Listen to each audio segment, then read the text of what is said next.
الرحمن الرحیم۔ اللہ تبارک و تعالی نے انسان کو دنیا کے اندر ایک دوسرے کے رشتوں کا پابند بنایا ہے اور انسان ایک دوسرے سے تعلق مضبوط چاہتا ہے۔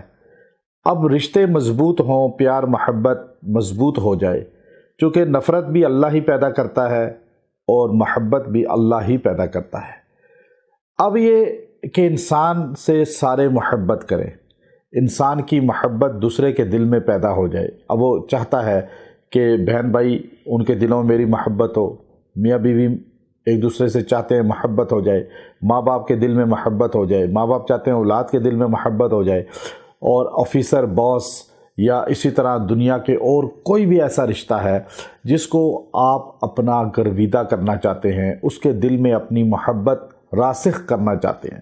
آپ چاہتے ہیں کہ وہ آپ سے دیوانہ وار محبت کرے اور وہ آپ کو متوجہ ہو کر آپ کو اپنا جو ہے قرب عطا فرمائے۔ اب آپ کسی کو بھی بے چین کرنا چاہیں محبت میں، بہت ہی مجرب عمل ہے، لیکن یاد رکھیے پہلے میری بات، ہمیشہ اس کو اچھے مقصد کے لیے، جائز مقصد کے لیے استعمال کریں گے، آپ کو فائدہ ہوگا۔ اگر ناجائز مقصد کے لیے ہمارے وظائف کو آپ استعمال کرنا چاہیں تو خود ہی ذمہ دار ہوں گے۔ اس کی وجہ یہ ہے، اللہ کا قرآن جو ہے یہ جائز مقاصد میں تیر بہدف ہوتا ہے، جو کہ اللہ نے اس میں تاثیر رکھی ہے، یہ تو پر تاثیر ہے اور یہ شفا ہے، ہر پریشانی کا علاج ہے۔ آپ یہ خاص عمل میں آپ کو دے رہا ہوں کہ آپ کسی کو بھی بے قرار کرنا چاہیں، کسی کے دل میں محبت قائم کرنا چاہیں، سورہ معارج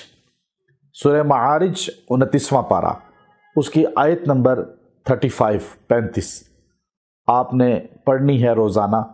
اولئک فی جنات مکرمون۔ اب یہ آیت کریمہ آپ 33 مرتبہ پڑھ کے، اگر وہ قریب ہے تو اس کو کھلا پلا دیں، اگر دور ہے تو تصور کر کے اس پر پھونکیں، اور آپ یہ کسی کھانے پینے کی چیز میٹھی پر کھلا پلا دیں۔